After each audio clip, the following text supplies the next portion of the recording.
नमस्कार। हम लोग जो श्वास लेते हैं प्रति क्षण, वह श्वास अंदर जा कर के 10 प्रकार का प्राणवायु बनता है और वह 10 प्रकार का प्राणवायु हमारा बहुत ही ज़रूरी काम करता है, जैसे कि हम जिंदा रहते हैं। तो वह 10 प्रकार का प्राणवायु क्या क्या है? उसमें से 5 इंटरनल वायु है और 5 एक्सटर्नल प्राणवायु है। तो पहले हम लोग इंटरनल प्राणवायु को एक एक करके समझते हैं। तो पहला हम लोग लेते हैं अपान वायु को। ये अपान वायु कहाँ पर है शरीर में? तो ये जो मनुष्य का जो नेवल पॉइंट होता है, नाभि होता है, उससे इसका स्थान नीचे होता है, मूलाधार तक, एनस तक होता है। और इसका क्या काम होता है? इसका काम होता है विसर्जन, अर्थात शरीर का मल मूत्र को शरीर से बाहर निकालना, ये उसका मुख्य काम होता है। और यदि यह सही से काम नहीं करता है तो हम देखते हैं कि मनुष्य में कॉन्स्टिपेशन हो जाता है, कब्ज की बीमारी होता है और वो परेशान रहता है। कभी कभी तो यह भी देखा जाता है कि किसी का पेशाब नहीं हो रहा है इस वायु के कमज़ोर होने से, अपान वायु के कमज़ोर होने से, और उसको फिर डॉक्टर के पास ले जाते हैं और बाहर उसका पेशाब निकालते हैं थैला में। तो इसलिए ये अपान वायु का बहुत बड़ा फंक्शन है। ये शरीर में यदि फंक्शन सही से नहीं करेगा तो शरीर फूल जाएगा और सारे अंग दूषित हो जाएंगे। उसके बाद आता है प्राणवायु। ये प्राणवायु कहाँ पर है? प्राणवायु नाभि से ऊपर गले तक है, थ्रोट तक है। और इसका क्या काम है?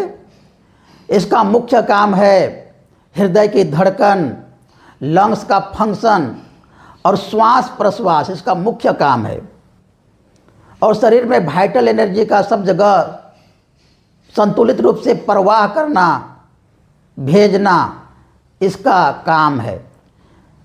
हम लोग देखते हैं कि कभी कभी किसी में वाइटल एनर्जी कमी हो जाती है, और जब वाइटल एनर्जी कमी हो जाती है तो उसमें नाना प्रकार का रोग होता है, एक के बाद दूसरा रोग, दूसरा के बाद तीसरा रोग। उसका शरीर बीमारी से लड़ ही नहीं पाता है। इसलिए ये जो प्राण शक्ति है, ये वाइटल एनर्जी का सप्लाई भी सब जगह करता है। और तीसरा प्राणवायु है इंटरनल प्राणवायु में, उसको हम लोग बोलते हैं समान वायु। और समान वायु कहाँ पर है? ये समान वायु नेवल पॉइंट पर है, नाभि पर है। और इसका क्या काम है? इसका मुख्य काम है ये प्राण और अपान दोनों के बीच संतुलन स्थापित करना, बैलेंस बनाना। क्योंकि यदि बैलेंस नहीं रहेगा तो प्राण अपान की तरफ आ जाएगा, अपान प्राण की तरफ चला जाएगा और दोनों का फंक्शन बुरी तरह बिगड़ जाएगा और दोनों सही से काम नहीं करेगा। तो इसलिए इसका मुख्य काम है समान वायु का बैलेंस। और उसके बाद एक इंटरनल वायु है, उसका नाम है उदान वायु। ये उदान वायु कहाँ पर है? ये उदान वायु एक थ्रोट पर है, विशुद्ध चक्र पर। और इसका क्या काम है? इस उदान वायु का काम है अपने अंदर में जो मन में जो विचार उत्पन्न होते हैं, शब्द उत्पन्न होते हैं, इसको बाहर में एक्सप्रेस करना, अर्थात बोलना, बैखरी, इसका मुख्य काम है। और ये वायु यदि किसी में कमज़ोर हो जाता है तो हम देखते हैं कि वह आदमी लड़खड़ा करके बोलता है, हकला करके बोलता है। बहुत बार तो आदमी गूंगा होता है, बोल भी नहीं पाता है। तो इस वायु का, उदान वायु का कितना महत्वपूर्ण काम है। और उसके बाद एक महत्वपूर्ण प्राणवायु है, उसका नाम है व्यान वायु। और ये व्यान वायु कहाँ पर है? ये व्यान वायु पूरे शरीर में व्याप्त है। और इसका क्या काम है?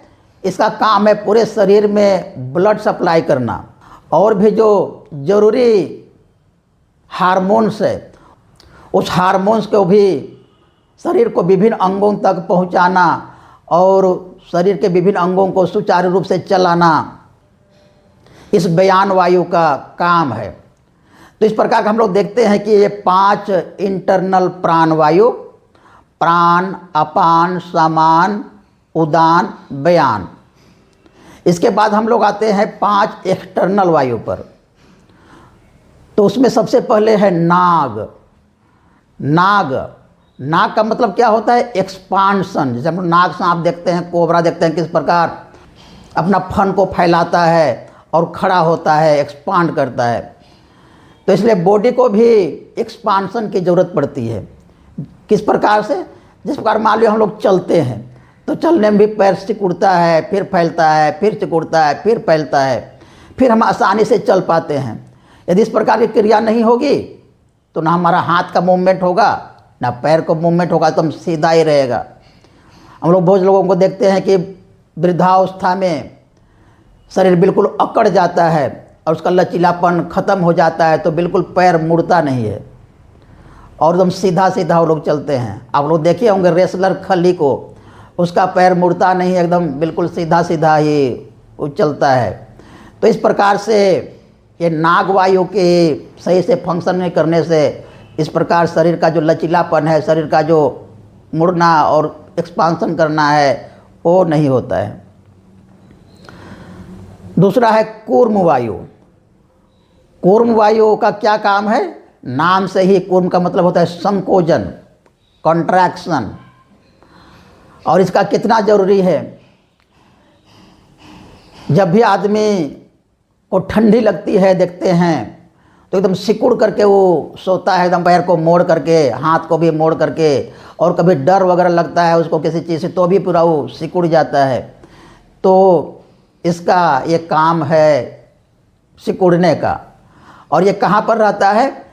ये जितने भी ग्लैंड्स है मनुष्य का, अंतःस्रावी ग्रंथियाँ, वहाँ पर इसका स्थान है। तो इसलिए शरीर का सिकुड़ना, बाहरी अंग भी सिकुड़ता है, फैलता है, तब काम होता है। तो ये संकोचन। उसके बाद एक्सटर्नल प्राणवायु में आती है क्रीकर। ये क्रीकर वायु कहाँ पर है?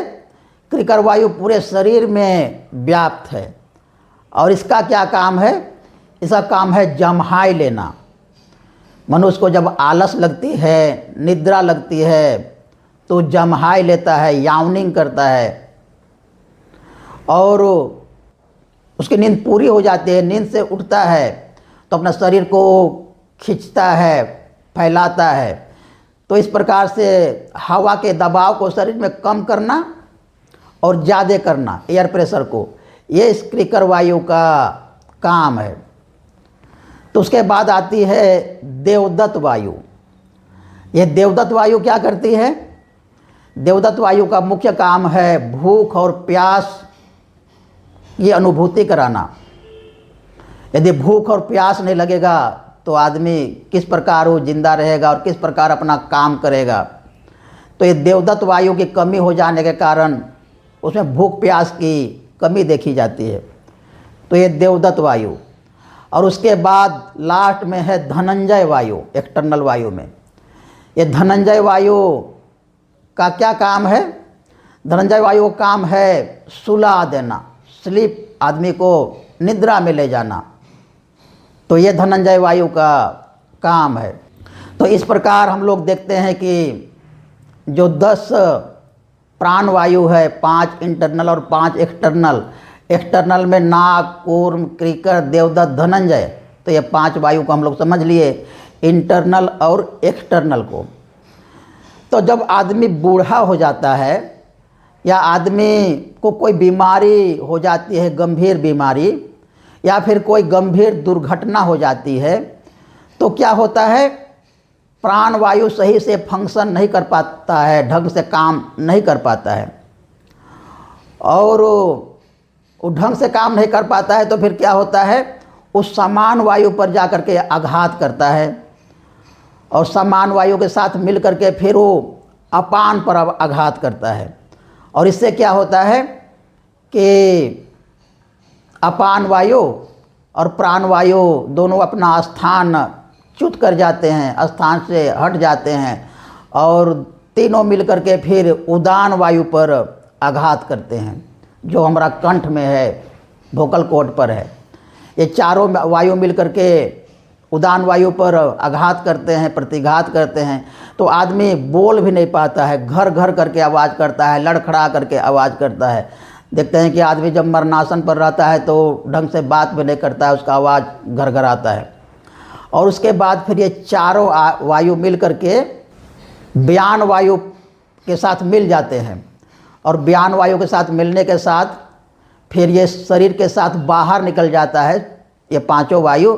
और जो एरियल फैक्टर है, वायु तत्व है, यह महाप्राण तत्व है विश्व ब्रह्मांड में, कॉस्मोस में, उसके साथ मिल जाता है ये इंटरनल प्राण शक्ति। और उसके साथ फिर ये चार प्रकार की जो एक्सटर्नल है, नाग, कूर्म, क्रिकर, देवदत्त, ये भी उसके साथ मिल जाता है। तो 9 वायु तो उसी समय निकल गई। लेकिन जो धनंजय वायु है वो सबसे लास्ट में निकलता है। आदमी को जब जला देते हैं, पूरा राख हो जाता है, तब वो निकलता है। यदि उसको दफनाते हैं तो पूरा शरीर जब सड़ जाता है तब वो धनंजय वायु निकलती है। तो इसलिए ये जो इंटरनल वायु है और एक्सटर्नल वायु है, प्राण वायु है, ये किस बहुत ही इम्पोर्टेंट काम फंक्शन हमारे शरीर में करता है। और इसीलिए हमको प्रति क्षण, प्रति मुहूर्त, प्रति पल श्वास की ज़रूरत पड़ती है। और जैसे ही श्वास जाता है ये पूरा अपने अंदर में मिनिस्ट्री बैठा लेती है और सारे मिनिस्ट्री अपना अपना काम करते हैं। जैसे कि मान लिया कहीं पर सेमिनार हो रहा है तो बाहर से कुछ लोग आते हैं और वहाँ पर तुरंत सेमिनार का एक इंचार्जेस बना लेते हैं। कोई इस्टेब्लिशमेंट हो जाता है, कोई किचन इंचार्ज, कोई डीसी इंचार्ज, कोई धर्मचक्र इंचार्ज, कोई रूटीन इंचार्ज, इस प्रकार सारे अपने अपने काम करने लग जाते हैं। इसी प्रकार श्वास जैसे ही हमारे शरीर के अंदर में घुसती है, प्रवेश करती है, वो तुरंत ही इस प्रकार का प्राण वायु बना लेती है, इंटरनल और एक्सटर्नल। और उसके बाद फिर उसको पोषित करती है, उसको मेंटेन करती है, और उससे सारा काम शरीर का होता है। और इसीलिए आप लोग सुने होंगे प्राण शक्ति, प्राण वायु। तो ये विस्तार से मैंने प्राण वायु के बारे में बताया। इसको बढ़िया से जानने से साधना में सहायता मिलेगी। और इस प्राण वायु को हम लोग प्राणायाम के माध्यम से पुष्ट कर सकते हैं, इसको बलिष्ठ कर सकते हैं।